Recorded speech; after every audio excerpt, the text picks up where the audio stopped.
The burden of proof. The courtroom is tense, sunlight spilling through tall windows onto polished wood. A hushed murmur dies down as the bailiff stands. Bailiff. All rise. Court is now in session, the Honorable Judge Whitman presiding. Everyone rises. David Collins, late 40s, working class, sits stiffly behind the prosecution table. His jaw is clenched, eyes fixed on the defendant, Kyle Mercer, early 20s, privileged and smug, flanked by his sharp-suited attorney, Mark Benson. The Judge Whitman enters, robes flowing, and takes his seat. Judge Whitman. Please be seated. The jury files in, each face unreadable. David watches them closely, his hope, and his daughter's justice, resting in their hands. Judge Whitman, CONT'd. Ladies and gentlemen of the jury, this court is now in session for the matter of the state versus Kyle Mercer. You are tasked with hearing the evidence and rendering a verdict based solely on the facts presented. David's hand trembles slightly. He grips the edge of the bench to steady himself. Judge Whitman, CONT'd. We will now hear opening statements. The prosecution may proceed.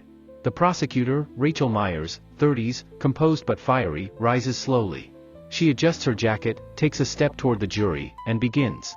Scene 2. Rachel Myers stands tall before the jury. Calm, steady, every word chosen carefully. Rachel Myers. Ladies and gentlemen of the jury, what you will hear in this courtroom is not an easy story. It is not a story anyone wants to tell, and certainly not one a young woman wants to live through. But it is the truth. She pauses, letting her words settle.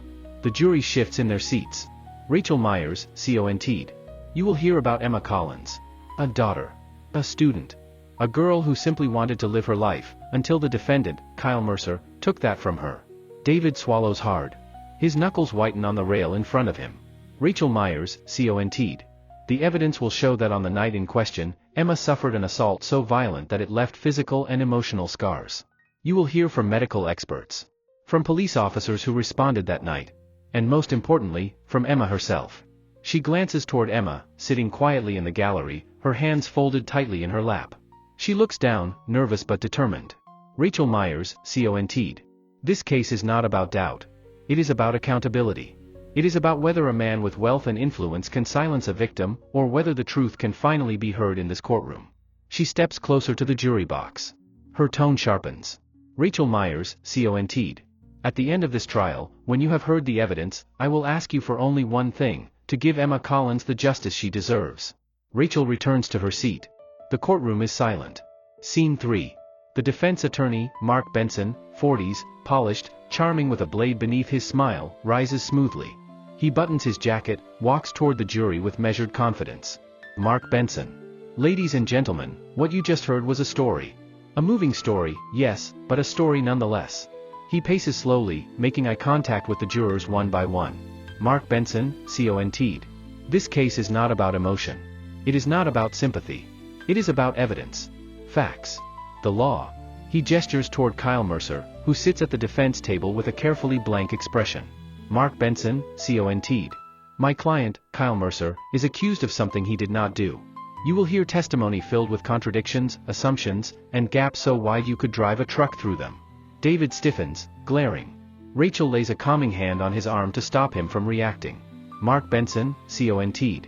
The prosecution wants you to believe Kyle is a monster. But you will see that Emma Collins, while undoubtedly upset, may not remember events as clearly as they want you to think. Memory is fragile. Perception is subjective. He leans closer to the jury box, lowering his tone as if confiding a secret. Mark Benson, CONT'd. And in this country, we do not convict based on feelings. We convict only when there is proof beyond a reasonable doubt. By the end of this trial, you will see that proof does not exist. He steps back, satisfied, and returns to his seat. Judge Whitman. The prosecution may call its first witness. Scene 4. Later that morning. The prosecution table is ready. Rachel Myers rises. Rachel Myers.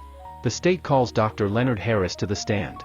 A middle-aged man in a neat suit, Dr. Harris, walks forward. He takes the oath, then sits, adjusting his glasses. Rachel Myers, CONT'd. Dr. Harris, could you please state your qualifications for the jury? Dr. Harris. I'm a board-certified physician specializing in emergency medicine.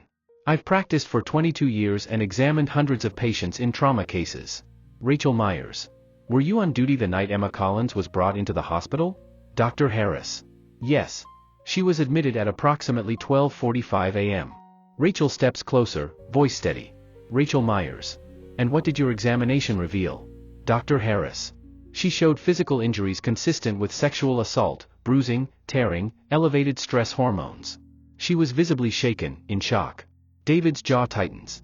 He grips the bench again, forcing himself to stay silent. Rachel Myers.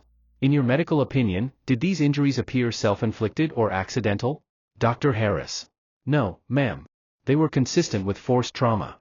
Rachel nods. Rachel Myers. No further questions, Your Honor. She returns to her seat.